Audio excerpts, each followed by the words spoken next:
আচ্ছা, এই statistical significance নিয়ে অনেক কথা থাকে, বিশেষ করে রিসার্চ যখন করি বা পেপার যখন আমরা সাবমিট করি বা অন্য পেপার গুলো আমরা পড়ি, সবসময় কথা থাকে স্ট্যাটিস্টিক্যাল সিগনিফিকেন্ট কিনা, সিগনিফিকেন্ট না হলে কোনো ওটার কোনো ভ্যালু নাই, অথবা আমাদের এই যে ভ্যাকসিন, করোনা ভাইরাসের ভ্যাকসিন হচ্ছে সেটা 95% মানে ইফেক্টিভ আর কি। তো সেটা হচ্ছে যে এত স্ট্যাটিস্টিক্যাল টেস্ট আছে, আসলে সিগনিফিকেন্ট কিনা, সব বয়সের ক্ষেত্রে আসলে চলবে কিনা। তো এই যে বিষয়গুলো থাকে প্রতিটা ক্ষেত্রে, সে লাইফ সায়েন্স হোক, আমাদের ফিল্ডে হোক, আমি হয়তো আমার ফিল্ডে বলতেছি ঠিক আছে টেম্পারেচার বাড়তেছে কমতেছে, গ্লোবাল ক্লাইমেট চেঞ্জ হচ্ছে, এটসেট্রা এটসেট্রা। কিন্তু আসলে স্ট্যাটিস্টিক্যাল সিগনিফিকেন্স বলতে আসলে কি বোঝায়?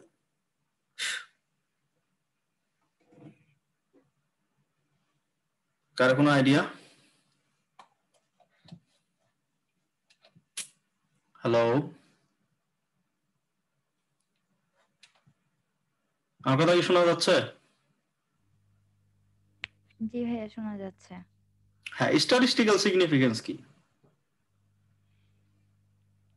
আমরা নাল হাইপোথিসিস, অল্টারনেটিভ হাইপোথিসিস ধরে নিই কোনো কিছু, তো ওইটা টেস্ট করে দেন হচ্ছে ওটা নাল হাইপোথিসিসটা মানে রিজেক্ট করতেছে কিনা অ্যাকসেপ্ট করতেছে কিনা ওইটা যখন বের করি, এরপরে নাল হাইপোথিসিসটাতে মেইনলি আমরা ফোকাস করি আর কি, ওটা অ্যাকসেপ্ট করব কিনা রিজেক্ট করব কিনা ততটুকু। আর কেউ? ভাই আমার কথা শুনতে পাচ্ছেন? হ্যালো, হ্যাঁ শুনতে পাচ্ছি, বলো। আমি যদি কোনো সম্পর্ক স্থাপন করতে চাই, সেই সম্পর্কটা কতটুকু ভ্যালিড ভাইয়া, কত পার্সেন্ট ভ্যালিড, সেটা আর কি প্রকাশ করে ভাইয়া সিগনিফিকেন্ট লেভেলের মাধ্যমে। আচ্ছা, আচ্ছা, তাহলে হচ্ছে যে আজকে আমাদের ক্লাসটা হবে স্ট্যাটিস্টিক্যাল সিগনিফিকেন্স। তো আমি যেভাবে আগাবো সবগুলো হচ্ছে রিসার্চ রিলেটেড এবং সবগুলো হচ্ছে রিসার্চে লাগবে। এবং আমি একটা সময় দেখি পেপার, একটু আগে বললাম যে পেপার ডাউনলোড করে দেখাবো যে জার্নাল পেপার গুলাতে কি স্টাডিজ থাকলে, আমি যেগুলো দেখাবো এগুলাই সবসময় হচ্ছে সবসময় প্রতিটা ফিল্ডেই থাকে, এই বেসিক স্টাডিজ গুলো লাগবে সে যে ফিল্ডেই হোক। তো তার মধ্যে স্ট্যাটিস্টিক্যাল সিগনিফিকেন্স একটা কথা আছে। তো হাইপোথিসিস টেস্টিং, তারপরে হচ্ছে সিগনিফিকেন্স লেভেল বা আলফা যেটা বলি আমরা, তারপরে কনফিডেন্স ইন্টারভাল এগুলো বলি, তারপরে ডিগ্রি অফ ফ্রিডম সবসময় লাগে, ডিগ্রি অফ ফ্রিডম এত এত এত ইত্যাদি। যখন আমরা ক্যালকুলেশন করি আমাদের আউটপুট আসে, তখন এই জিনিসগুলো থাকে, ডিগ্রি অফ ফ্রিডম থাকে, সিগনিফিকেন্স লেভেল থাকে, এটসেট্রা এটসেট্রা, কিন্তু আমরা বুঝি না আসলে কি হচ্ছে। তো হাইপোথিসিস টেস্টিং কি, কে কি বলতে পারে? বা হাইপোথিসিস টেস্টিংটা বলতে এরকম হবে যে আমরা কোনো একটা কিছু অনুমান করে নিলাম, যেমন আমি খেতে কাজ করব, কাজ করতে চাই, আমি ফসল ফলাবো, কিন্তু ফসল ফলাই কেমন হতে পারে, যে ফসল বেশি হতে পারে কিংবা কম হতে পারে কিংবা পোকায় খাইতে পারে, এরকম একটা কিছুটা অনুমান করে নিব। অনুমান করে নিয়ে তার উপর ডিপেন্ড করেছে আমরা কাজ করে দেখবো যে হচ্ছে আমার অনুমানের সাথে কতটা মিলতেছে। আর কেউ? জি ভাই, যেটা বললো আমি এটার সাথে একমত, যে আমি একটা কিছু প্রমাণ করতে চাচ্ছি, সেটাকে প্রথমে আমি ধরে নেব আগে যে এটা সত্য কিংবা সত্য না, এখন পরবর্তীতে যে দেখবো আসলে এই জিনিসটার কি সত্য কিংবা মিথ্যা কোনটা হয় শেষ পর্যন্ত। আচ্ছা, তাহলে আমরা দেখি, অনেক অনেক কথা বললো। তো আমি আমার ফিল্ডের আমি একটা উদাহরণ দিই, সেটা হচ্ছে ইভাপো ট্রান্সপাইরেশন। মানে আমরা তো হয়তোবা বায়োলজিতে যারা ছিলাম সায়েন্স ব্যাকগ্রাউন্ডে জানি হাতে ইভাপো ট্রান্সপাইরেশন। সো প্রসেদন নামে একটা ইয়া ছিল।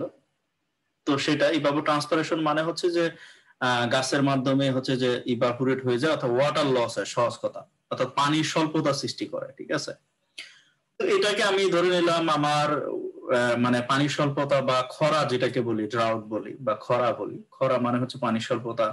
তাহলে এটা কিন্তু একটা বিশাল ইফেক্ট আছে এগ্রিকালচারে। পানি যদি শর্ট হয়ে যায়, ড্রাউট কন্ডিশন হয়, তাহলে কিন্তু আমাদের প্লান্ট কিন্তু গ্রোথ করবে না। ঠিক আছে, ফসল ফলাইতে পারবো না, মানে অর্থনীতিতে বিশাল একটা চাপ পড়ে যায়। তো আমি ধরে নিলাম ঠিক আছে পানির যে স্বল্পতা বা খরা হয়, অনেকগুলো ফ্যাক্টর আছে, কিন্তু আমি বললাম যে হ্যাঁ ইভাপো ট্রান্সপাইরেশন আছে প্রাথমিক একটা কারণ, যেটার কারণে হচ্ছে যে খরা বা পানির স্বল্পতা হয়। আমি এটা অনুমান করে নিলাম, হাইপোথাইজ করলাম। এখন আমার জানতে হবে যে আসলেই এই আমি যে বলতেছি যে এই ইভাপো ট্রান্সপাইরেশনের এইভাবে ট্রান্সপাইরেশন হচ্ছে পানির স্বল্পতা বা খরার হচ্ছে একটা প্রাথমিক কারণ, আসলে কি রিয়েল কিনা। ঠিক আছে, আমি খালি অনুমান করলাম। তো এইখানে হচ্ছে যে আমরা এই 4টা লিস্ট আছে, এই লিস্ট গুলাকে তখন আমাদের চিন্তা করতে হবে যে আমি যদি কখনো কোনো হাইপোথিসিস করি তাহলে 4টা জিনিস আমার দেখতে হবে আগে। 1 নাম্বার হচ্ছে ডাইরেকশন। ডাইরেকশন বলতে বুঝাচ্ছি এই যে রিলেশনশিপের কথা বললাম আমি, যে ইভাপোট্রান্সপাইরেশন প্রাথমিক কারণ, বা তাইলে এই রিলেশনশিপটা কি, এটা পজিটিভ না নেগেটিভ? তার মানে হচ্ছে ইভাপোট্রান্সপাইরেশনটা যদি হচ্ছে, এটা আসলে বাড়লে এই খরা বা পানি স্বল্পতা বাড়ে বা কমে, অথবা এটা কমলে এটা বাড়ে না কমে, তাহলে পজিটিভ না নেগেটিভ এই জিনিসটা আমরা দেখতে হবে, রিলেশনশিপটা কেমন।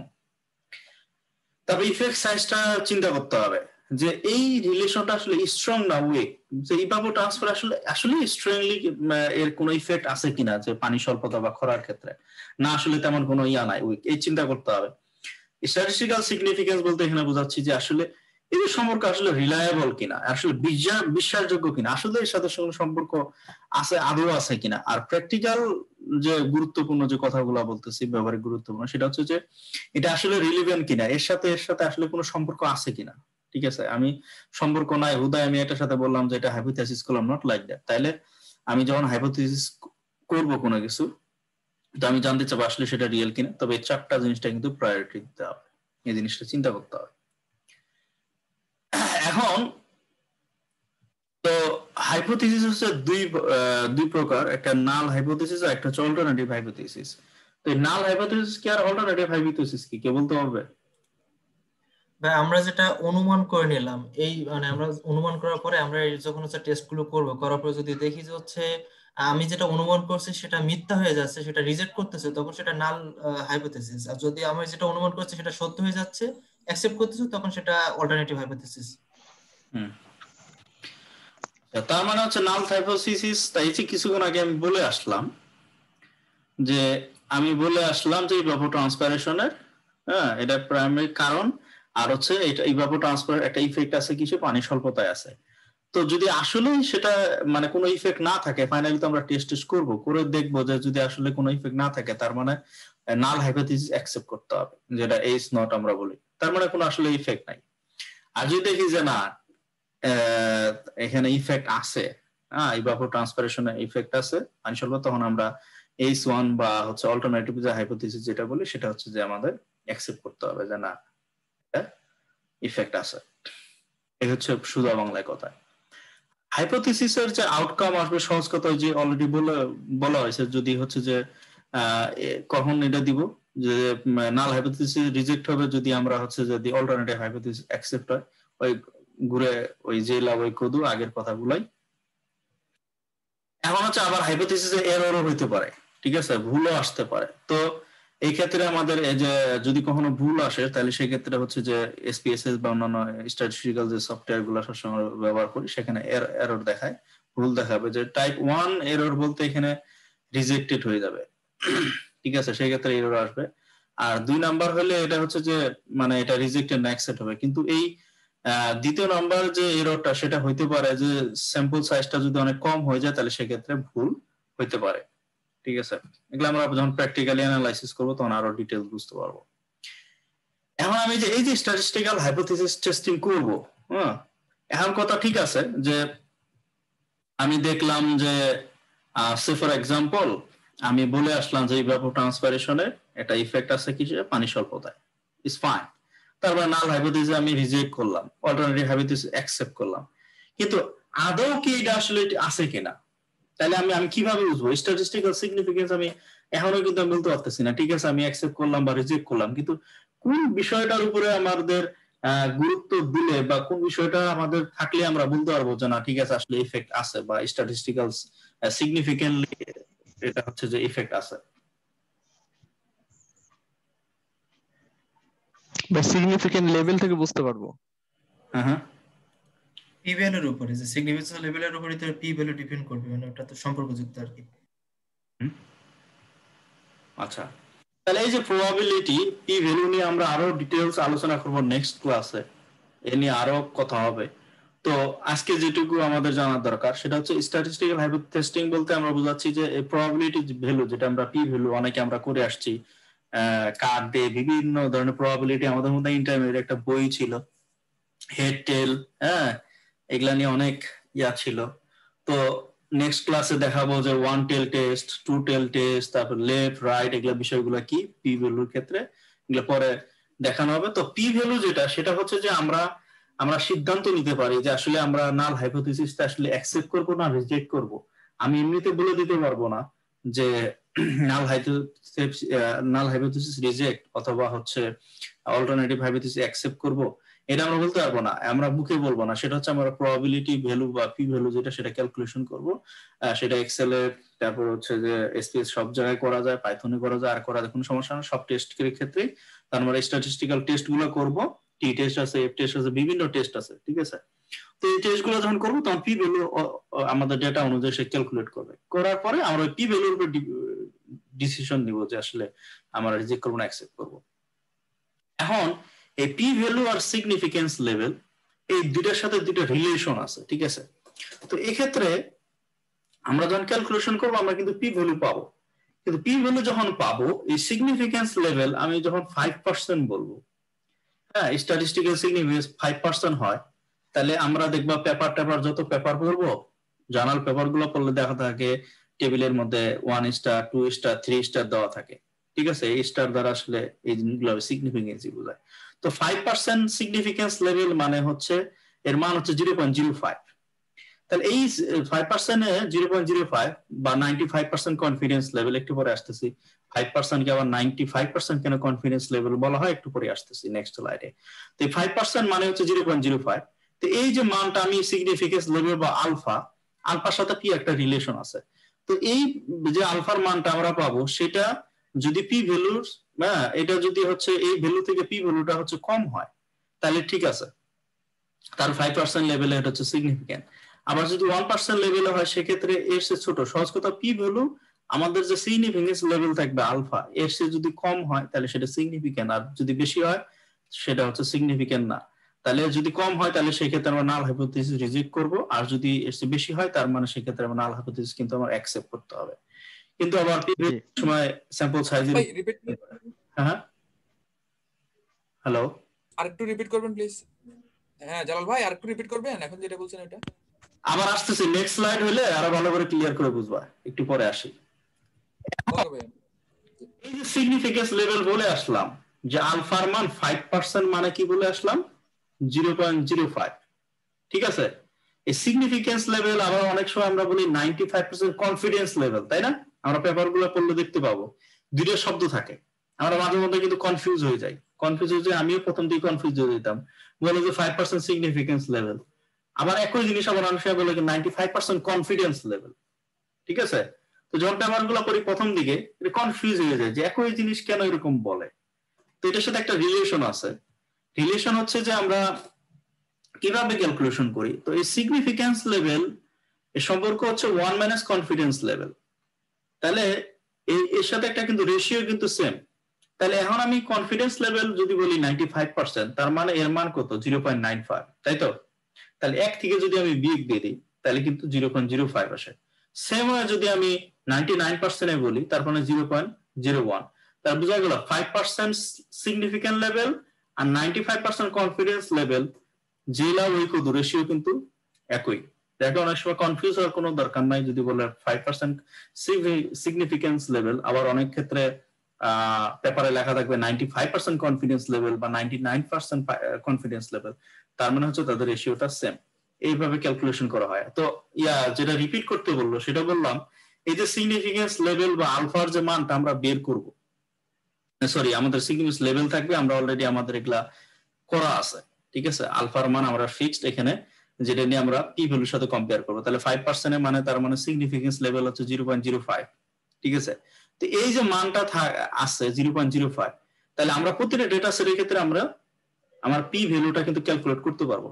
তো পি ভ্যালুটা যদি আমাদের সিগনিফিকেন্স লেভেল মানে 5% এ 0.05 এর চেয়ে যদি কম হয় তাহলে সেটা সিগনিফিকেন্ট হবে। যদি এই আমাদের সিগনিফিকেন্স লেভেলের মান আসছে পির মানটা বেশি হয়, তার মানে সেটা হচ্ছে যে আমাদের সিগনিফিকেন্ট না, তার মানে নাল হাইপোথিসিস অ্যাকসেপ্ট করতে হবে। সেম ওয়ে যত আমার সিগনিফিকেন্ট লেভেল থাকবে, যে মানটা আসবে সেই মানটা থেকে পি ভ্যালুটা অবশ্যই ছোট হইতে হবে, তাইলে হচ্ছে নাল হাইপোথিসিস আমরা রিজেক্ট করতে পারবো। আর যদি পি ভ্যালু বড় হয়ে যায় তাহলে হচ্ছে আমাদের কি করতে হবে, নাল হাইপোথিসিস অ্যাকসেপ্ট করতে হবে। এই হচ্ছে কথা।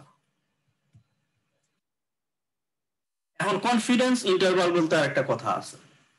কনফিডেন্স ইন্টারভাল, ইন্টারভাল বলতে আমাদের এটা লোয়ার এবং আপার একটা লেভেল আছে। তো এই ইকুয়েশন দিয়ে হচ্ছে আমরা ক্যালকুলেশন করি। তো এখানে হচ্ছে এটা হচ্ছে মিন, আর এটা হচ্ছে জেড স্কোর, যেটা জেড ভ্যালু আমরা এই যে টেবিল দেওয়া আছে অলরেডি, কত পার্সেন্ট কনফিডেন্স ইন্টারভালের জন্য কত মান অলরেডি আমাদের ফিক্সড করা আছে, এগুলা টেবিল দেওয়া আছে, লুকআপ টেবিল যেটাকে বলে। হ্যাঁ, যারা স্ট্যাটিস্টিক্স পড়ে তারা জানে ভালো আরো। তারপরে হচ্ছে এস হচ্ছে স্ট্যান্ডার্ড ডেভিয়েশন, আর হচ্ছে এন হচ্ছে নাম্বার অফ অবজারভেশন। এই বিষয়গুলো আজকে যারা মিস করবে নেক্সট ক্লাসে কিন্তু খুবই প্যারার মধ্যে পড়বে। তখন কিন্তু আমরা যে লুকআপ টেবিলে যাব, ডিগ্রি অফ ফ্রিডম আজকে যেমন পড়াবো, কত ডিগ্রি অফ ফ্রিডম হলে কত এর মান হবে, এই 95% কনফিডেন্স লেভেলে এর মান কত হবে, ওর মান কত হবে, এই ইত্যাদি ইত্যাদি বলবো। যে কনফিডেন্স লেভেল নিয়ে কথা বলবো, সিগনিফিকেন্ট লেভেল নিয়ে কথা বলবো। তখন কিন্তু আজকে যারা মিস করবে পরের ক্লাসে কিন্তু কষ্ট পাবে।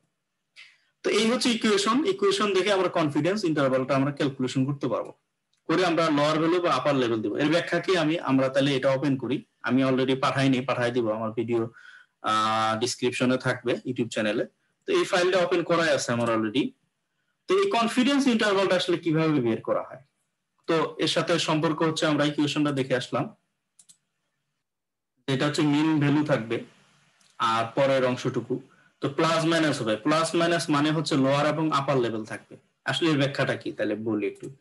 ধরে একটা এক্সাম্পল দিলাম যে 95% কনফিডেন্স লেভেলে বা সিগনিফিকেন্স 0.5% সিগনিফিকেন্স লেভেলে আমরা যদি বলি যে আমাদের 100 জন লোক আছে, ধরেন যে 100 জন লোক আছে, সাভার থেকে মেইন ঢাকায় যাইতে ধরেন যে 30 মিনিট লাগে বাসে করে যাইতে, গড় মানে এভারেজ হচ্ছে 30 মিনিট লাগে। কারণ আমরা দেখতে চাচ্ছি যে আসলে সর্বোচ্চ কত মিনিটে সাভার থেকে ঢাকা যেতে পারো মেইন ঢাকায়, অথবা সর্বনিম্ন কত মিনিট লাগবে। তাহলে আমরা কনফিডেন্স ইন্টারভালটা যদি বের করি তখন আমরা বলতে পারবো যে আসলে 30 মিনিট হচ্ছে এভারেজ আমার। তাহলে 30 মিনিট থেকে কতটুকু প্লাস করব, ঠিক আছে, আর কত নিম্ন মানে সর্বোচ্চ কত সময় যেতে পারবে। 30 তাহলে কি 31 মিনিটে যেতে পারবে, না 31.5 মিনিটে সেকেন্ডে যেতে পারবে, কতটুকু মধ্যে যেতে পারবে। আবার লোয়ার যদি হয় তাহলে 28 মিনিটে যেতে পারবে না 29 মিনিটে যেতে পারবে, কত মানে লোয়ার লেভেল থাকবে আপার লেভেল থাকে। এর কনফিডেন্স বেশি হবে না। একটা লেভেল আমরা দিব যে না এর বেশি সময় লাগবে না, এর কম সময় লাগবে না, এর মধ্যে আমরা যেতে পারবো। তাহলে এরকম যদি হয় তাহলে ধরলাম আমরা ধরে নিলাম যে আমাদের সিগনিফিকেন্স লেভেল হচ্ছে 0.05, আমাদের টোটাল হচ্ছে 100 জন লোক আছে, তারপরে মিন ভ্যালু হচ্ছে 30, স্ট্যান্ডার্ড ডেভিয়েশন হচ্ছে 2.5। তাহলে আমরা জেনে গেলাম এখানে আমাদের স্ট্যান্ডার্ড ডেভিয়েশন আমরা জানি, আমাদের সংখ্যা কতগুলো সেটাও আমরা জানি, আমাদের মিন ভ্যালু কত সেটাও জানি, আর যেটা এখানে আমি 95% সেটার মানও জানি 1.96। তাইলে আমরা এখন কনফিডেন্স ইন্টারভালটা আমরা বের করতে পারবো যে আসলে সর্বোচ্চ কত মিনিটে এবং সর্বনিম্ন কত মিনিটে হচ্ছে যে সাভার থেকে ঢাকা যেতে পারবো। আচ্ছা, তাহলে প্রথমে ম্যানুয়ালি করতে পারি আমরা। তো স্ট্যান্ডার্ড ডেভিয়েশন আমাদের 2.5, স্যাম্পল সাইজ হচ্ছে n এর মান হচ্ছে 100, যেটা এর মান 95% কনফিডেন্স লেভেলে হচ্ছে 1.96, স্যাম্পল মান হচ্ছে 30। তাহলে আমরা কিভাবে বের করব, তাহলে এই যে এই অংশটুকু আমরা যদি বের করে নিতে পারি, আর মিন আমার তো ভ্যালু জানাই আছে, তখন ওই মিন ভ্যালু থেকে আমরা প্লাস মাইনাস করলেই আমার কনফিডেন্স ইন্টারভালটা বের হয়ে যাবে। তাই এইটুকু অংশটা আমি ক্যালকুলেশন করবো ম্যানুয়ালি। তো ক্যালকুলেশন হয়ে গেছে, মান আসলো 0.49, ঠিক আছে, পজিটিভ 0.49 আসলে এইটুকু অংশ, ঠিক আছে।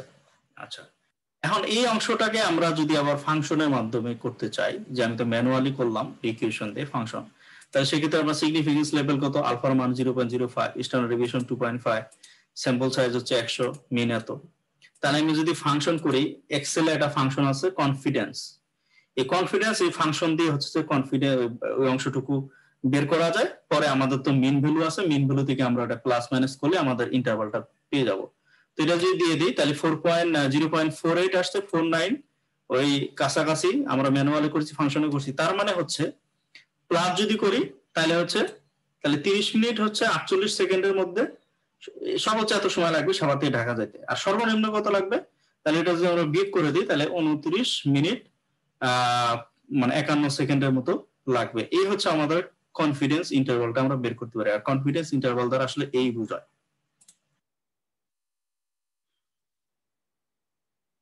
আচ্ছা, এরপরের স্লাইডে আমরা কথা বলবো degree of freedom. Degree of ফ্রিডমটা কি, কে বলতে পারবে? এটা প্রতিটা টেস্টের ক্ষেত্রেই থাকে। নেক্সট ক্লাসে আমরা দেখবো যে করব ডিগ্রি অফ ফ্রিডম থাকবে, অ্যানালাইসিস করতে গেলে ডিগ্রি অফ ফ্রিডম। তো ডিগ্রি অফ ফ্রিডমটা কি আসলে?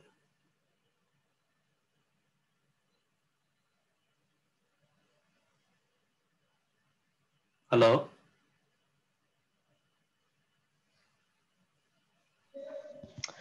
ভাই এটা ভালো বুঝি না। স্ট্যাটিস্টিক্স এর স্টুডেন্ট কই?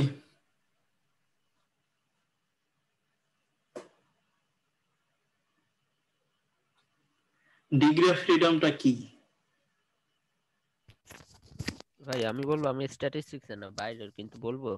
সমস্যা না, পারলেই হলো, আমি তো স্ট্যাটিস্টিক্স ছাত্র না, সমস্যা কি?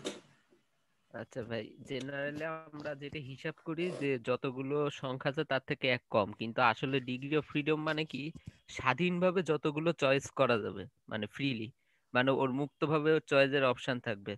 এখানে যদি আমি ধরি যে 11 জন খেলোয়াড় আছে, কে আগে আগে ব্যাটিং এ নামবে, তাই এখানে লাস্টের জন বাদে 10 জনের কিন্তু মুক্তভাবে অপশন আছে কে কার আগে সিরিয়াল যাবে, কিন্তু লাস্টের জনের কোনো অপশন থাকে না, কিন্তু তার বাধ্যতামূলক ওই লাস্টেই নামতে হয়। এই জন্য আমরা লাস্টে একটা এক বাদ দিই, মানে ফ্রিলি যার হচ্ছে যে কয়টা সংখ্যা পর্যন্ত আমরা নিতে পারি সেটাই চয়েসের অপশন থাকে আর কি, ফ্রিলি। আচ্ছা, ধন্যবাদ, অনেক সুন্দর ব্যাখ্যা। তো ডিগ্রি অফ ফ্রিডমটা আসলে কিভাবে ক্যালকুলেশন করা হয়? হ্যাঁ, যদি এর কথা আছে, কিন্তু বিভিন্ন অ্যানালাইসিস অনুসারে ভিন্ন ভিন্ন হয়, কিন্তু এটা একটা মানে সাধারণ একটা সংজ্ঞা আছে যে আমার যে স্যাম্পল সাইজ থাকবে সেখান থেকে হচ্ছে নাম্বার অফ প্যারামিটার যেগুলো আছে সেটা বিয়োগ দিলেই হচ্ছে যে আমরা হচ্ছে ডিগ্রি অফ ফ্রিডম পেয়ে যাব। ঠিক আছে, তো এটা ওই যে ও একটা উদাহরণ দিল সুন্দর। আবার আমাদের অ্যানালাইসিস অনুযায়ী আবার বিভিন্ন অ্যানালাইসিসের জন্য ডিগ্রি অফ ফ্রিডম বিভিন্ন, এটা ডিপেন্ড করে অ্যানালাইসিসের ভিতরে ইনসাইডের যে কাহিনী আছে সেটা অনুসারে তারা করে। কিন্তু সাধারণ যেটা সংজ্ঞা সেটা হচ্ছে আমাদের স্যাম্পল সাইজ থাকবে, সেখান থেকে কতগুলো প্যারামিটার থাকে, সেখান থেকে আমরা বিয়োগ দিলে ডিগ্রি অফ ফ্রিডম আসবে। তার মানে ডিগ্রি অফ ফ্রিডম সাধারণত সবসময় একটা পজিটিভ নাম্বার থাকে, হোল নাম্বার, একটা সংখ্যা থাকবে।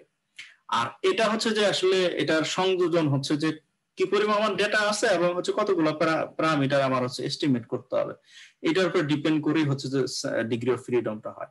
কিন্তু এই যে সাধারণ সংখ্যা ঠিক আছে, এটা পজিটিভ হোল নাম্বার সবই ঠিক আছে, প্যারামিটার বিয়োগ দিব, কিন্তু কিছু কিছু ক্ষেত্রে একটু আবার ব্যতিক্রম হতে পারে। যেমন কিরকম, আমরা টি টেস্টের ক্ষেত্রে সেখানে এন হচ্ছে আমাদের যে টোটাল যে স্যাম্পল সাইজ সেটা n-1 করি। আবার পিয়ারসন কোরিলেশন যখন আমরা করি তখন হচ্ছে n-2 থাকে। তার মানে হচ্ছে আমি যদি টি টেস্টে আমার 30 যে বললো 11 জন, তাহলে সেক্ষেত্রে ডিগ্রি অফ ফ্রিডম 10 হবে। কিন্তু আবার যদি সেটা পিয়ারসন কোরিলেশন করি সেক্ষেত্রে হচ্ছে যে আবার 2 বিয়োগ হয়ে যাবে, তাহলে সেক্ষেত্রে হচ্ছে 8 হবে। আবার যে চাই স্কোয়ার টেস্ট বলে, যেটা কাই স্কোয়ার টেস্ট বা চাই যেটা যে উচ্চারণ করে, তো এইখানে ক্ষেত্রে আবার এর যেহেতু আবার হিসাব আলাদা, রো কলামের সাথে কথা কোনাকুনি হিসাব, সেক্ষেত্রে রো থেকেও 1 বিয়োগ দেওয়া হয়, কলাম থেকেও 1 বিয়োগ দেওয়া হয়, তা মাল্টিপ্লাই করা হয়। তো এই হচ্ছে মোটামুটি ডিগ্রি অফ ফ্রিডমের সাধারণ ব্যাপার। আমরা আরো হয়তোবা নেক্সট যখন আমরা রিয়েল টি টেস্টে যাব, তারপরে কোরিলেশন অ্যানালাইসিস করব, এফ টেস্ট করব, এনোভা টেস্ট করব, এটসেট্রা এটসেট্রা যখন করব, রিগ্রেশন করব, তো ওই ক্ষেত্রে যখন আমরা করতে যাব তখন আমরা আরো সুন্দর করে ডিগ্রি অফ ফ্রিডম জানবো। আর এছাড়া হচ্ছে যারা স্ট্যাটিস্টিক্স পড়ে তারা জানে লুকআপ টেবিল যেটা বললাম, এটা অলরেডি হচ্ছে আমাদের ডিগ্রি অফ ফ্রিডম প্রতিটা ইয়ার জন্য দেওয়া আছে, যে কত ডিগ্রি অফ ফ্রিডম হইলে সেক্ষেত্রে তার মান ওই যে সিগনিফিকেন্স লেভেল, কনফিডেন্স লেভেলে মান কত আসবে, এগুলো হচ্ছে অলরেডি আমাদের দেওয়া আছে, ওগুলো আমরা দেখে নেবো ইনশাআল্লাহ পরবর্তীতে। তো আজকে মূলত এই বেসিক ধারণাটা দেওয়া হলো। আজকে আর এই টি টেস্ট, এফ টেস্ট এগুলো আমি দেখাবো না, কারণ এটুকু বুঝলে নেক্সটে আমাদের এগুলো কাজে লাগবে। এই জন্য হাইপোথেসিস টেস্টিং এসপিএসএস এ আমরা হচ্ছে নেক্সট ক্লাসে দেখাবো। আচ্ছা, এর আগে আমি গত ক্লাসে একটা জিনিস দেখাইতে চাইছি এক্সেলে, এটা একটু দেখাই। তো আমি বলছিলাম যে এখানে ডেটা অ্যানালাইসিস যে অপশনটা, ঠিক আছে, সেটা কিভাবে আনা যায় সেটা আগে দেখাই, তারপরে এই ডেটা অ্যানালাইসিস এক্সেলে কি করা যায় সেটাও দেখাচ্ছি।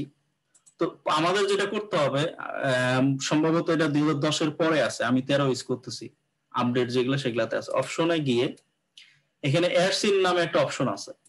তো এই অ্যাড সিন অপশনে গেলে এই যে অ্যানালাইসিস টুল প্যাক আছে, এটাতে ক্লিক করে গোতে যেতে হবে। গেলে যেমন আমার অলরেডি ঠিক করা আছে, আমি যদি উঠায় দেই তাহলে এখানে আর থাকবে না, এই যে চলে গেল। তো আমি যদি এটাকে আবার অ্যাড করে দেই, টিক দিয়ে দিলে আমার চলে আসবে এখানে। আবার আমি এই যে যারা, আমি জানি না কেউ করছে কিনা, ভিবি আছে, ভিজুয়াল বেসিক অ্যানালাইসিস, এটাও একটা কোড।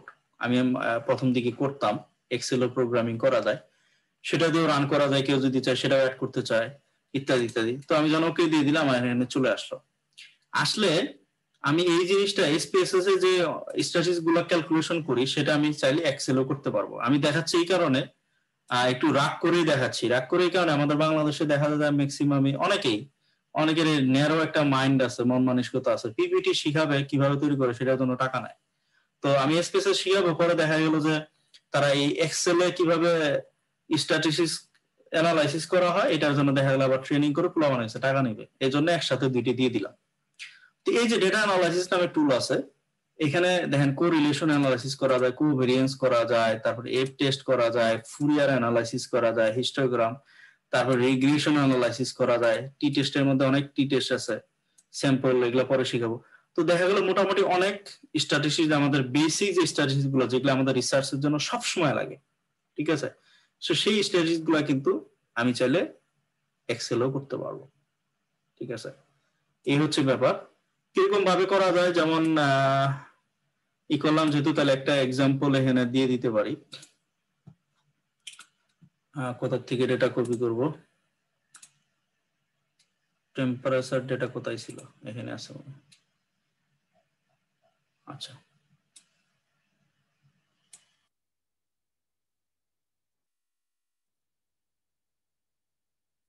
জাস্ট দেখানোর জন্য, এরপরে আমরা আরো ভালো ডেটা নিউ অ্যানালাইসিস করা যাবে। তো আমি চাচ্ছি যে রিগ্রেশন করতে পারি অথবা কোরিলেশন দেখাইতে পারি, হ্যাঁ, বা রিগ্রেশনই আমরা করি। এখানে এক্স এবং ওয়াই দেখাইতে বলতেছে, তাহলে আমরা সিলেক্ট করে নিই এমনিতে, আমাদের পরবর্তীতে জানবো ডিপেন্ডেন্ট বা ইন্ডিপেন্ডেন্ট ভেরিয়েবল। আমি জাস্ট দেখানোর জন্য যে এক্সেলে কিভাবে করা যায়। তো আমরা তো পরবর্তী আমরা এক্স ওয়াই জানবো। এখানে আবার লেভেল, কনফিডেন্স লেভেলটা আমাদের দিতে হবে, কত লেভেল। তারপরে হচ্ছে যে লেভেল তো আমাদের নাই, হেডিং যেহেতু নাই। কনফিডেন্স ইন্টারভাল কত, 95% হচ্ছে বাই ডিফল্ট, প্রতিটা সফটওয়্যার 95% কনফিডেন্স লেভেল। এই যে এই জায়গায় এসে কিন্তু আবার কনফিউজ হওয়া যাবে না, কারণ সায়েন্টিফিক পেপার গুলো পড়লে 5% কনফিডেন্স সিগনিফিকেন্স লেভেল লেখা থাকে, আর অনেক ক্ষেত্রে কনফিডেন্স লেভেলও লেখা থাকে। হ্যাঁ, তাহলে কিন্তু এটা কনফিউজ হওয়া যাবে না। 5% মানে হচ্ছে কনফিডেন্স লেভেল কত, 95%। আমি কিন্তু রেশিও দেখায় আসলাম, ঠিক আছে। দিয়ে দিলে এখানে অপশন আছে, আউটপুট অপশন, নিউ ওয়ার্কশিট কিনা বা এখানে থাকবে কিনা। যদি কেউ যায় প্লট লোড করতে চায়, ইজ ফাইন, তাহলে ওকে দিয়ে দিল।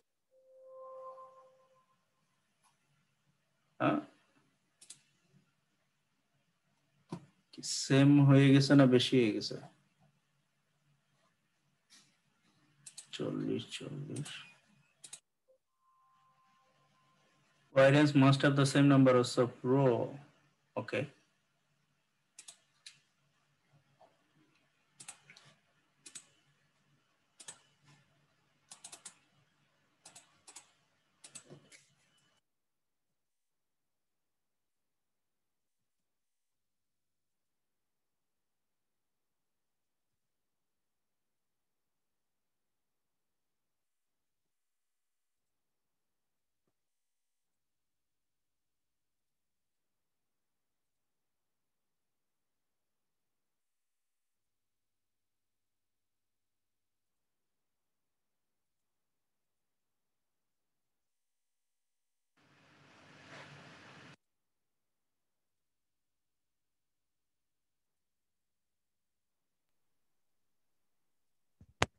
আপনারা কি কেউ শুনছেন না, নাকি আমি শুধু শুনছি না?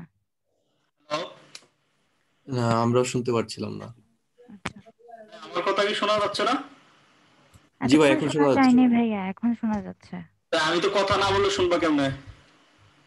আচ্ছা ভাই, আমি তো দেখাচ্ছিলাম। তো এই যে দেখো, পি ভ্যালু টেলু সবই চলে আসছে।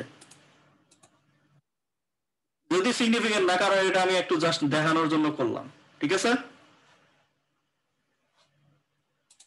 বুঝা গেল? রিগ্রেশন অ্যানালাইসিস যে মাল্টিপল আর এর ভ্যালু আসছে, এগুলা পরে শিখাবো। আর স্কয়ারের ভ্যালু আসছে, অ্যাডজাস্টেড আর, স্ট্যান্ডার্ড ডেভিয়েশন, এরর আসছে, কোএফিসিয়েন্টের মান আসছে, এগুলা কি পরে ব্যাখ্যা করব। কিন্তু আমি চাইলে কি হবে, আমার এক্সেলও কি করা যায়, স্ট্যাটিস্টিক্যাল ক্যালকুলেশন গুলা করা যায়। বুঝা গেল নাকি বুঝা যায় নাই? জি ভাই, বুঝতে পারছি। এই জন্য পুলাবান যাতে, যারা মানে ক্ষুদ্র মন মানসিকতা যাদের, তারা যেন এই এক্সেলে টাকা নিতে না পারে, এই জন্য শিখাই দিলাম। ঠিক আছে, এই যে ডিগ্রি অফ ফ্রিডম আসছে, ঠিক আছে, ডিএফ এই জিনিসগুলো পরে ব্যাখ্যা করা হবে। তো এই হচ্ছে আজকের ক্লাস। কারো কোনো কোশ্চেন আছে কিনা?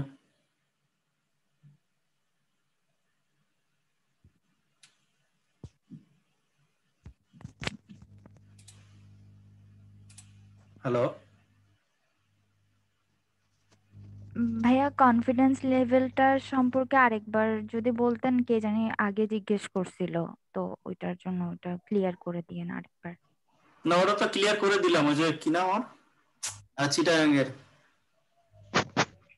আরে ভুলে গেলাম নাম, আরিফিন চৌধুরী, তো ক্লিয়ার করে দিলাম। রেশিও কিছুই না, আমাদের সিগনিফিকেন্স লেভেল যেটা থাকবে, তাহলে 5% মানে হচ্ছে 0.05 মান, এটা তাই তো।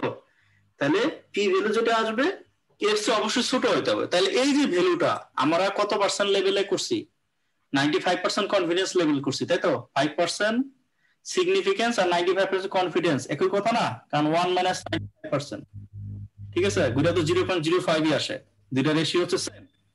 তাহলে এই 5% সিগনিফিকেন্স লেভেল বা 95% কনফিডেন্স লেভেলের মান কত, 0.05। তাহলে এই যে পি ভ্যালুটা আমরা পাইলাম, এটা হচ্ছে বড় না ছোট?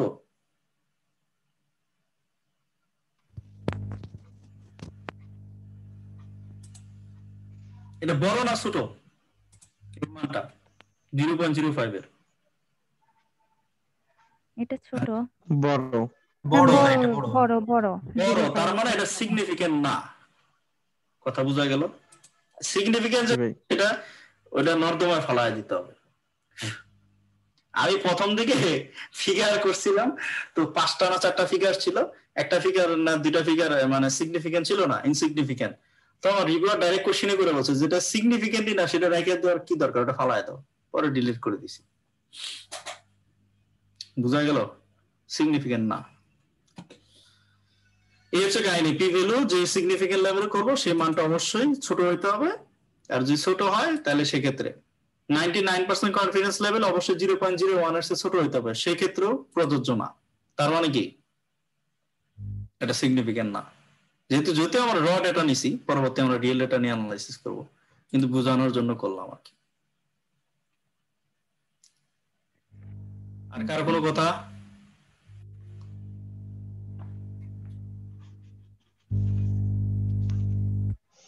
না ভাই, ভাইয়া। আর নেক্সট ডিগ্রি অফ ফ্রিডমটা একটু ভালো করে বোঝা লাগবে। বুঝবা সমস্যা নাই, আর এটা বোঝানোর তেমন ইয়া নাই। প্রতিটার জন্য যে লুকআপ টেবিল বললাম না, যেটা স্ট্র্যাটেজি পড়লে দেখবা ও ডিগ্রি অফ ফ্রিডম অনুযায়ী মান শব্দ আছে অলরেডি, থ্রেশহোল্ড তৈরি করা আছে, ঠিক আছে। কত আসলে কত মান বসাবা, ওগুলা এফ টেস্ট টি টেস্ট যখন শিখাবো তখন দেখবা। মানে এটা আমার টেনশন করার কিছু নাই, কিন্তু সিগনিফিকেন্স লেভেল গুলো বুঝতে হবে, পি ভ্যালু, এই সিগনিফিকেন্ট কনফিডেন্স লেভেল, এটা ভালো করে বুঝতে হবে, ঠিক আছে। ওকে ভাইয়া, নেক্সট ক্লাসের জন্য কারা প্রেজেন্টেশন দেবে ওটার কথা? সেটা আমি ইন্টারেস্টেড। নাম নাও। এমডি ইমদাদুল হক। ওই দিন দেন নাই ভাইয়া? গত ইন্টারেক্টিভ সেশনে না, গত ইন্টারেক্টিভ সেশনে দিতে পারি নাই, আমার একটু সমস্যা হয়েছিল ল্যাপটপে। আচ্ছা আচ্ছা, হ্যাঁ হ্যাঁ, আপনার প্রবলেম ছিল। হ্যাঁ, এটা কি আপলোড দেওয়া হবে ভিডিওটা? আপনি কি আজকে প্রথম নাকি ভাই? না না ভাইয়া। তাইলে দিবে ভাইয়া, সবকিছুই আমার ইউটিউবে আছে, সবকিছু দেওয়া আছে। জি ভাই, আপনার ইউটিউব থেকে ডাউনলোড করি, মানে সবগুলা যেমন দেয় নাকি না বলে এটা দেওয়া হবে এরকম হবে না ইনশাআল্লাহ। জি। জি ভাই, ওকে। আর কেউ কি দিবেন এমদাদ ভাইয়া আমি ছাড়া? ফয়সাল আহমেদ। ফয়সাল ভাইয়া বাদ, অন্য কেউ বলেন। আচ্ছা আচ্ছা,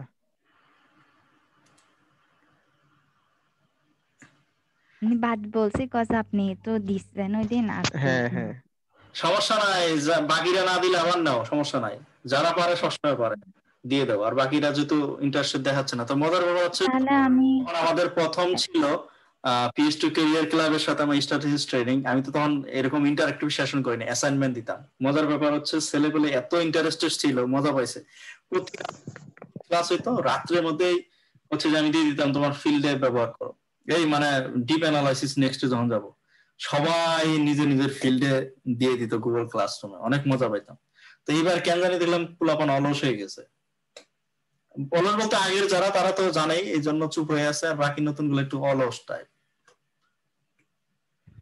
তো বাকিরা না দিতে চাইলে যারা এর আগে দেওয়া হয়েছে তারাও দিতে পারে, কোনো সমস্যা নাই। র্যান্ডমলি করে দিই না হয়। করে দাও, সমস্যা নাই। তো তুমি দাও, ফয়সাল দিল, এমদাদ, আর কে কে? অঞ্জসু, তারপর মানসী ভুইয়া, মানসী ওনারা কি আছেন? মানসী ইন্টারেস্টেড যা না থাকলে দেওয়ার দরকার নেই কোনো র্যান্ডমলি কাউরে। আচ্ছা তাহলে অঞ্জসু, আর কেউ?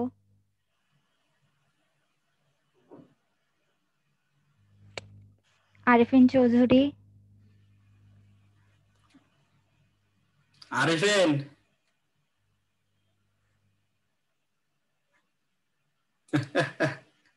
সমস্যা নাই, যে কয়জন হয়েছে সেই কয়জন নিয়ে নাও, পোলাপান আর মাথার উপর দিয়ে যাচ্ছে মনে হচ্ছে। ইসমা। তাহলে হচ্ছে নেক্সট আমাদের আগামী বুধবারে ইনশাল্লাহ একই টাইমে হবে ইন্টারেক্ট বিষয়। জি ভাই। জি ভাইয়া।